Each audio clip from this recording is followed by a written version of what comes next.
Seperti biasa para jamaah Al-Asran rahimakumullah, untuk season kali ini Teteh ingin menjawab kembali pertanyaan-pertanyaan dari para netizen yang sudah masuk gitu ya kepada Teteh. Baik. Bismillahirrahmanirrahim. Alhamdulillahirabbil wassalatu wassalamu ala asrofil anbiya'i wal mursalin wa ala alihi wa sahbihi ajma'in. Amma ba'd. Oke, baik. Ini yang pertama ada pertanyaan dari Kakak Bambang Iwan namanya. Teteh, kayak miskin itu ujian katanya.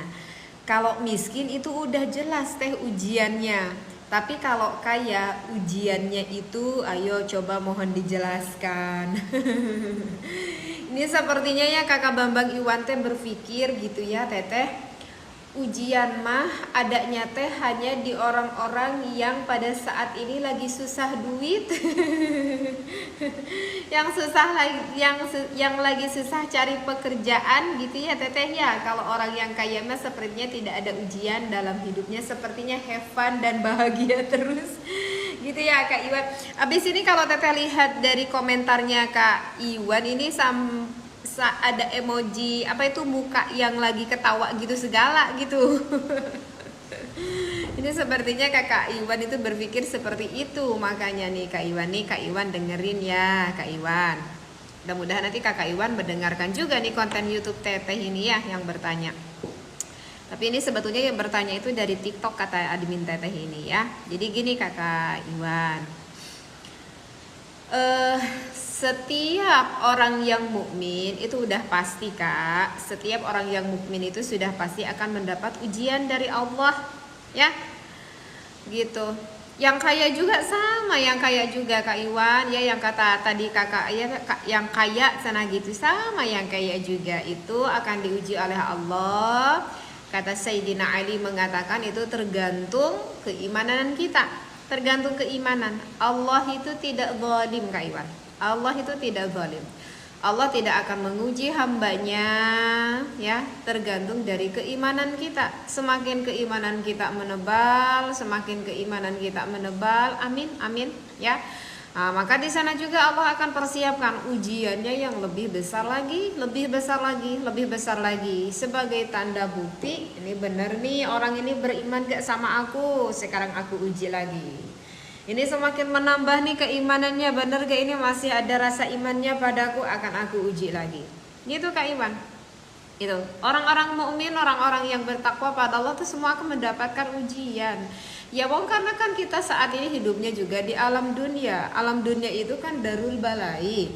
Alam dunia itu kan adalah tempatnya ujian, seperti itu. Nah meskipun Kakak Iwan, kalau misalkan kita kalau secara gamblang ujian itu bagi seseorang hamba itu ada 4 macam ya.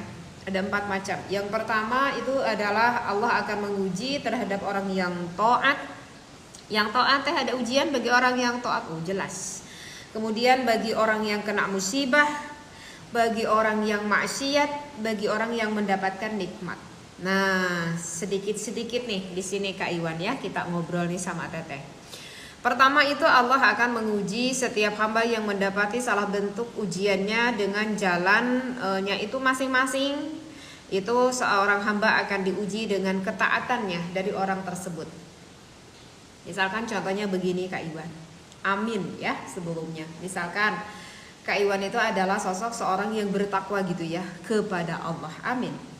Misalkan kita itu adalah ahli ibadah, ahli ilmu pula, Masya Allah ya. Bukan ahli ibadah doang tapi nggak ada ahli ilmunya. Ya kita udah ahli ilmu, kita akan mengetahui hukum-hukum dasar yang berhubungan dengan ibadah kita keseharian. Ilmu yang kita dapatkan kemudian kita laksanakan dari ilmu yang sudah kita dapatkan. Dan Masya Allah, ini Kak Iwan orangnya semakin bertakwa nih sama Allah gitu ya. Yang dulunya jarang melakukan sholat sunnah, sekarang sering melakukan sholat sunnah. Yang dulunya itu jarang melakukan puasa sunnah, sekarang sering melakukan puasa sunnah. Harta yang Allah titipkan kepada kita, kita semakin gemar bersedekah, misalkan gitu ya. Misalkan itu, pokoknya berupa amal-amal ibadah apapun itulah warnanya. Mau yang bersifat pribadi ibadahnya atau misalkan ibadah yang bersifat sosial. Nah, kita kan semakin tambah ya keimanan kita.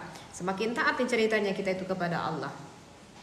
Nah, di sini ujian bagi orang tersebut, lalu lantas diujilah orang ini, datang merasuk dalam hatinya, gitu ya Kak Iwan. Apakah ketika kita melakukan amal-amal, warna-warna ibadah sehingga membuat diri kita menjadi sosok orang yang ujub? Apakah akan membuat sosok diri kita orang yang sombong? Apakah kita akan menyepelekan terhadap ibadah-ibadah orang yang lain? Apakah kita merasa ibadah-ibadah yang kita lakukan pada saat ini itu adalah semata-mata adalah hasil dari kerja keras aku? Apakah ilmu yang kita dapatkan itu adalah merasa dari kecakapan, dari kepintaran aku? Nah, itu ujiannya bagi orang-orang yang taat. Gitu ya. Orang-orang yang taat itu diuji oleh Allah itu dari hatinya. Itu besar banget itu ujiannya. Ya. Sehingga bahkan tak sedikit orang yang sering melakukan amal ibadah, yang bisa melakukan amal warna-warna ibadah itu merasa ujub di depan orang lain, gitu ya. Meskipun dia menyangkal gitu, aduh misalkan gitu ya. Misalkan ini sama teteh itu dibayangkan misalkan sosok seorang ibu-ibu lagi ngobrol sama teman-teman ibu pengajiannya gitu ya. Aduh tadi malam aku kesiangan itu. Kan tahu kan, aku tuh biasanya kalau bangun itu kan jam 2:30 subuh ya. Jam 2:30 kadang aku tuh jam 2 tuh sudah bangun misalkan seperti itu. Kadang jam 2 itu aku udah bangun, aduh tadi aku kecolongan. Aku tadi kesiangan loh, aku tadi bangunnya jam 3:30 malam itu. Makanya aku kan biasanya kalau tahajud itu kan aku bisa sampai 8 rakaat, aku tuh bisa sampai tasbih gitu ya. Aku tadi karena bangunnya kesiangan jadi aku tadi tidak melakukan banyak warna-warna amal ibadah salat aku misalkan. Itu lagi ngobrol santai aja gitu.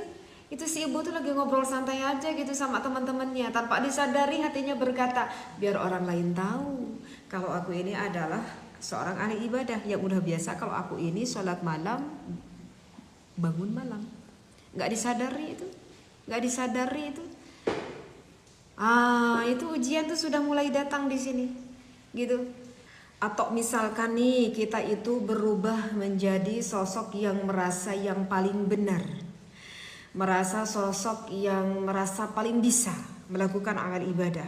Sehingga ketika melihat orang lain yang masih terlihat melakukan dosa-dosa, ngerasa kita orang yang paling suci gitu ya. Merasa orang yang paling suci. Aduh gitu ya. Itu lihat itu orang ya, itu orang-orang itu orang lain kok pada Jumatan, ini kok lagi gak Jumatan. Orang lain pada puasa bulan Ramadan, ini orang itu malah bukannya puasa gitu ya, malah gapleh misalkan atau apa gitu ya. Atau misalkan, untungnya aku mah bisa melakukan ini, bisa melakukan amal ibadah ini, amal ibadah ini. Coba itu kalau orang itu ya, gitu kan. Menyepelekan orang gitu, menyepelekan orang itu. Untung kita mah ya setiap hari nate ya kita mah suka ngaji gitu ya. Coba itu tetangga kita mah ya si Anu sama si Anu itu dia mah gak suka ngaji. Itu kayak obrolan santai aja, kayak obrolan santai kita berbicara dengan tetangga kita, dengan saudara kita, dengan siapapun itu merasa kalau kita merasa yang paling bisa ibadah. Kita merasa sok yang merasa paling tahu akan ilmu, kita merasa sok yang merasa paling bisa yang merasakan amal ibadah gitu. Sehingga kita menyepelekan terhadap orang lain. Dan dari sinilah Allah itu akan menguji terhadap orang yang padahal dirinya itu cukup taat di dalam melakukan amal ibadah. Ya Allah, naudzubillah subhanallahi min dzalik.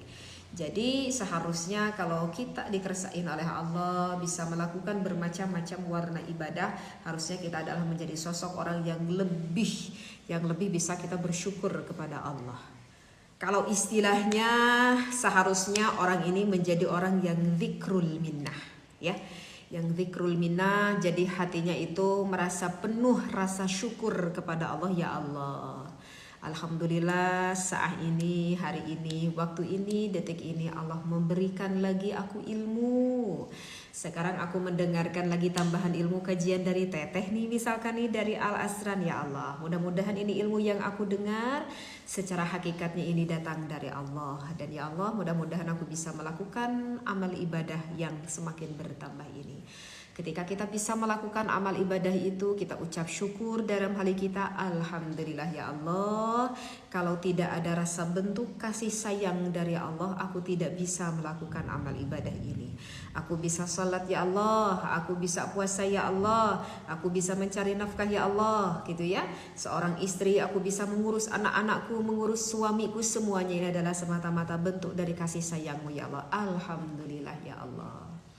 Nah itu harusnya itu seperti itu ya. Jadi harusnya ketika kita bisa melakukan amal ibadah, hati kita pun bisa dzikrul minnah, hati kita itu kepada Allah. Ujiannya adalah seperti itu, orang yang taat ya. Jadi jangan sampai merubah bagi diri kita merasa jadi orang yang ujub, merasa orang yang takabur, merasa kita melakukan amal ibadah itu semata-mata karena diri kita, bukan. Kalau kita bisa melakukan amal ibadah itu secara hakikatnya itu adalah rasa bentuk kasih sayang Allah yang Allah berikan kepada kita. Maka layaknya kita menjadi patut orang yang lebih bisa bersyukur kita kepada Allah.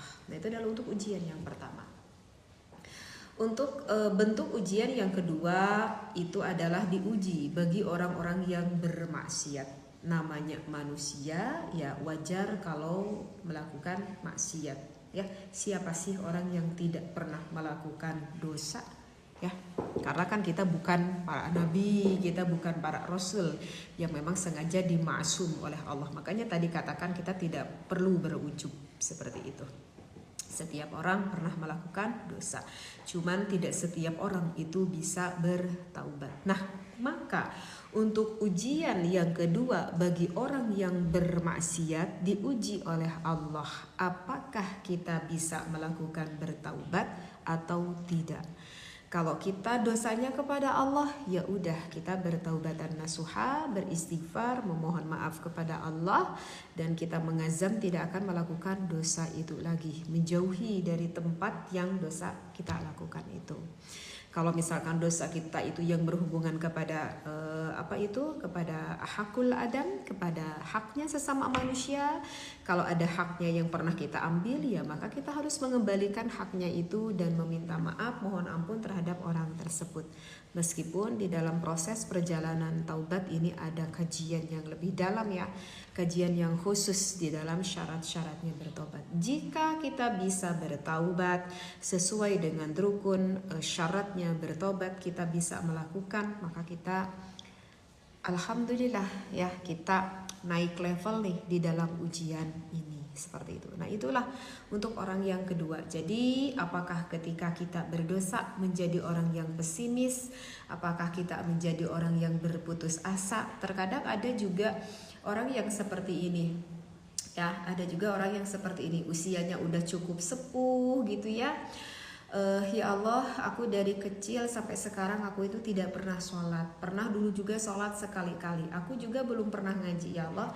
Sekarang usiaku udah 50 tahun ya Allah. Ya udah ya Allah lah, udah tanggung. Wong usia aku juga udah tua seperti ini. Udah aku serahin aja deh sama Allah.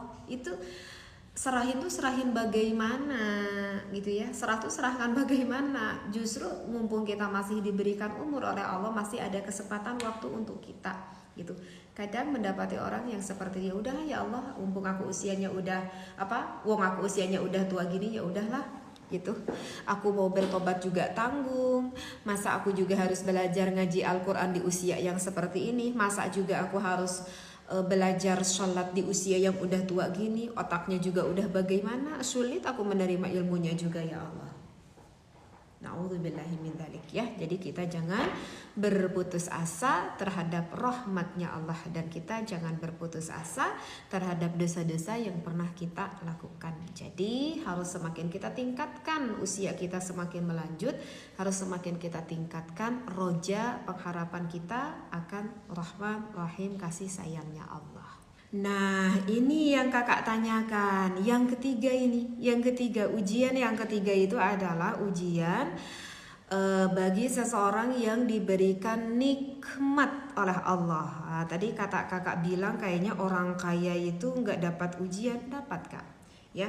Yang itu masuknya ke dalam yang ketiga ini, orang yang diberi kenikmatan oleh Allah. Kenikmatan itu apa aja? Banyak kenikmatan yang Allah berikan kepada kita. Bukan hanya sebatas materi kak, bukan hanya sebatas uang Jabatan yang kita miliki sehingga kita dihormati oleh orang lain, jabatan kita yang semakin tinggi, semakin banyak orang yang menghormat kita, itu adalah suatu kenikmatan, ya. Kemudian misalkan kita oleh Allah diberikan ilmu yang begitu banyak. Ilmu apa? Ilmu apa aja yang bisa mendatangkan suatu kemanfaatan bagi diri kita dan juga bagi orang lain. Bukankah itu suatu kenikmatan, ya? Dan kakak, termasuk kita itu oleh Allah pada saat ini kita diberikan kesehatan oleh Allah, alhamdulillah ya. Fisik kita sehat, kita bugar, bukankah itu adalah suatu kenikmatan? Jadi kenikmatan itu bukan hanya sebatas materi saja, bukan hanya sebatas uang saja. Cuman itu kebanyakan orang yang difikirkan inginnya banyak uang dulu. Terkadang tidak terlalu berpikir akan ilmu, bahkan terkadang kesehatan pun dilalaikan. Yang penting aku banyak uang, karena mereka berpikir kalau banyak uang itu adalah yang menjamin akan kebahagiaannya. Memang uang itu bisa menjadikan salah satu sebab kita menjadi orang yang bahagia, ya. Karena apa? Semakin bahagia karena semakin banyak bersyukur, karena semakin banyak berbagi, sehingga semakin banyak bahagia kita, bukan karena semakin banyak berbelanja. Seperti itu. Nah, ini kakak, bagi ujian yang ketiga ini, semakin banyak kenikmatan yang Allah berikan kepada kita berupa apapun itu, apakah semakin meningkat rasa syukur kita kepada Allah? Harusnya, dan Masya Allah tabarakallah, ini sangat sulit juga, ya. Kita belajar aja setiap hari, setiap saat, setiap waktu kita belajar aja bareng sama teteh juga, ini sama-sama belajar, ya, saling mengingatkan. Semakin hari, semakin hari, semakin hari, semakin besar, semakin besar, semakin besar, semakin banyak, semakin banyak, semakin banyak nikmat yang Allah berikan kepada kita. Harusnya kita semakin banyak lagi kita itu bersyukur gitu kepada Allah. Dan memang untuk ujian yang ketiga ini bisa dikatakan ujian yang cukup paling berat dengan apa yang dikatakan oleh para ulama, termasuk yang dikatakan oleh para ulama qaul yang mu'tamad. Karena ulama qaul mu'tamad itu mengatakan bahwa orang yang kaya bersyukur itu lebih baik daripada orang yang fakir bersabar. Berarti kan ini menunjukkan pahalanya begitu besar. Semakin pahala besar, semakin berat ujiannya yang ada di dalam itu. Kenapa? Karena misalkan teteh ambil satu contoh orang yang yang diidam-idamkan orang itu adalah orang yang banyak materi, orang yang banyak uang. Nah, semakin melimpah uang yang kita miliki, semakin besar ujian yang akan kita dapatkan. Maka biasanya ini si orang itu kalau tidak ada rasa keimanan kepada Allah. Kenapa ulama ini mengatakan berat? Karena kalau semakin banyak harta, itu kemungkinan besar akan sangat sulit kita itu dekat hati kita itu kepada Allah. Jika itu pun kalau kondisi keimanan kita itu semakin melemah. Tapi kalau keimanan kita semakin kuat, Masya Allah, semakin banyak harta yang kita miliki, semakin banyak ilmu yang kita miliki, semakin kuat keimanan kita, justru itu derajatnya akan semakin tinggi, semakin tinggi. Kenapa? Karena begini, ketika orang yang bermaksiat, berdosa, kita ujiannya apa tadi? Beristighfar. Itu adalah dosa kita pribadi dengan diri kita sendiri. Ketika tadi ujian yang pertama kita bisa bertoat, misalkan kita bisa jadi banyak puasa, kita banyak sholat, banyak zikir, banyak bersholawat, itu kan urusan kita pribadi, ya, ibadah kita pribadi.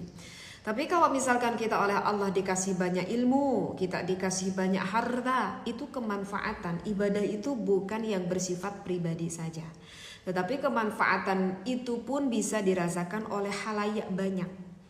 Nah, itu maksudnya yang dikatakan oleh kaul ulama yang mu'tamad. Jadi semakin banyak kemanfaatan dari harta yang kita miliki. Kita semakin kaya, maka kita semakin gemar bersedekah, semakin gemar bersedekah, semakin gemar bersedekah. Bukankah dengan kita semakin banyak bersedekah, semakin banyak orang yang mendapatkan pertolongan dari sababiyah diri kita dari harta yang kita miliki itu? Dan bukankah itu menjadi amal ibadah? Jadi ketika semakin banyak harta, bukannya semakin kita itu gemar untuk berbelanja, untuk melajurkan hawa nafsu kita, ingin menghabiskan harta yang kita miliki tanpa orang lain merasakan akan kecapaian karena kita sudah mencari rezeki itu. Seperti itu. Bukannya tidak boleh berbelanja, silahkan kita berbelanja sesuai dengan kebutuhan yang kita miliki.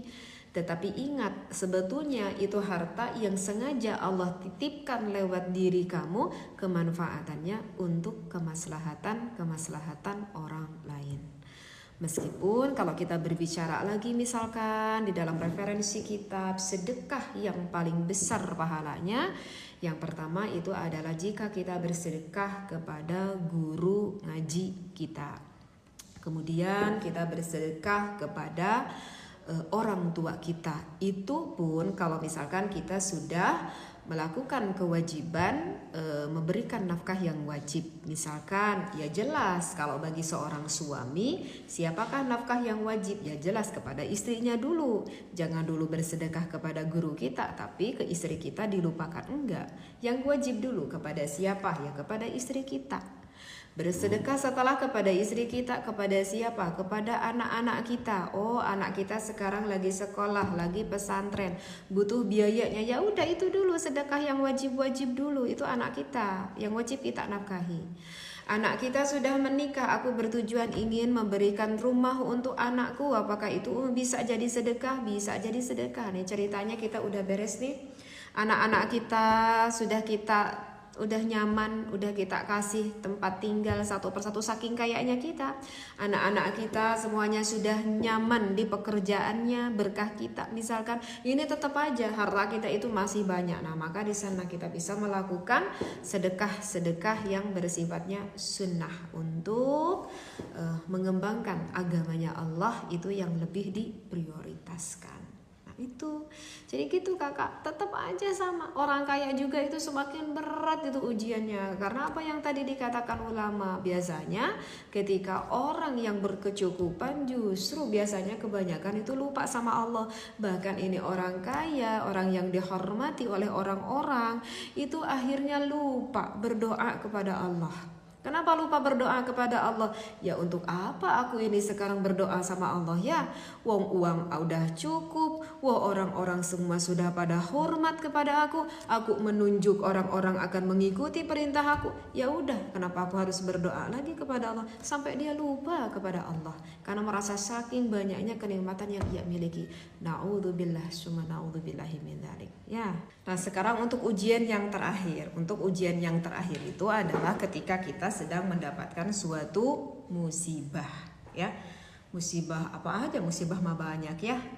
Wafatnya orang yang tercinta, wafat suami kita, wafat istri kita, ya, wafat anak kita, orang tua kita, gitu ya. Apa aja lah rupa-rupa musibah itu banyak sekali ya, seperti itu. Nah, ketika kita diberi musibah oleh Allah, apakah hati kita masih tetap berbaik sangka kepada Allah? Berarti yang ditekankan di sini apa ketika kita sedang mendapatkan musibah? Ya apalagi selain kita bersabar, ya. Bersabar, karena kalau kita bisa bersabar, setengah surga sudah bisa kita miliki. Berarti ya sabar juga tidak mudah. Tetapi kan ini proses kita belajar sedikit-sedikit yang harus naik kelas, harusnya kita naik kelas, amin ya gitu. Jadi ya ini kakak, untuk ujian yang terakhir ketika kita mendapatkan musibah, kita harus bisa bersabar. Dan apakah hati kita tetap berhusnudzon kepada Allah? Karena tidak sedikit orang yang dikasih musibah, akhirnya orang ini berburuk sangka kepada Allah. Ya Allah, gitu ya. Ini ujian ini terus-terusan menimpa aku. Sekarang aku ini ditinggalkan sama orang-orang yang aku cintai. Untuk makan aja aku sehari-hari ya Allah susahnya minta ampun gitu ya. Banyak aku merasa tidak dihargai oleh orang-orang gitu ya. Jangankan oleh tetangga, sekarang saudara aja kalau aku hampiri kok sepertinya ingin menutup pintu. Mungkin karena keadaan aku yang seperti ini. Ya Allah, ini Allah tidak adil. Na'udzubillah summa na'udzubillahi min dzalik ya. Ini ada kata yang terakhir, ini Allah tidak adil ini sama aku ini. Nah, itu sudah mulai berburuk sangka. Kita sudah mulai berburuk sangka kepada Allah. Na'udzubillah ya. Jangan sampai ketika musibah ini datang kita berburuk sangka kepada Allah, kita menjadi sosok yang berputus asa. Na'udzubillah summa na'udzubillahi min dzalik. Ya, jadi mau dalam kondisi apapun, ketika kita sedang diberi kenikmatan, sedang diberi musibah, ya, kita menjadi sosok orang yang bisa bertaat dalam kondisi apapun, ya kita memohon. Ya, kita memohon kepada Allah, la haula wala quwata illa billahil aliyyil azim. Ya, la haula wala quwata illa billahil aliyyil azim. Kita ya secara hakikatnya kita tidak bisa melakukan amal ibadah, dan secara hakikatnya kita juga tidak bisa menghindar dari dosa-dosa yang kita lakukan illa billahil aliyyil azim, jika tidak ada semata-mata pertolongan dari kasih sayangnya Allah. Maka apalagi yang kita harapkan kalau bukan Rahman Rahimnya Allah. Amin ya. Jadi begitu sana kakak Iwan ya. Karena ini banyak sekali orang yang berpikir tuh, banyak orang yang ingin menjadi sosok orang yang kaya, yang banyak uang. Sepertinya kalau orang kaya mah enak gitu ya. Hidupnya bahagia terus. Kata siapa?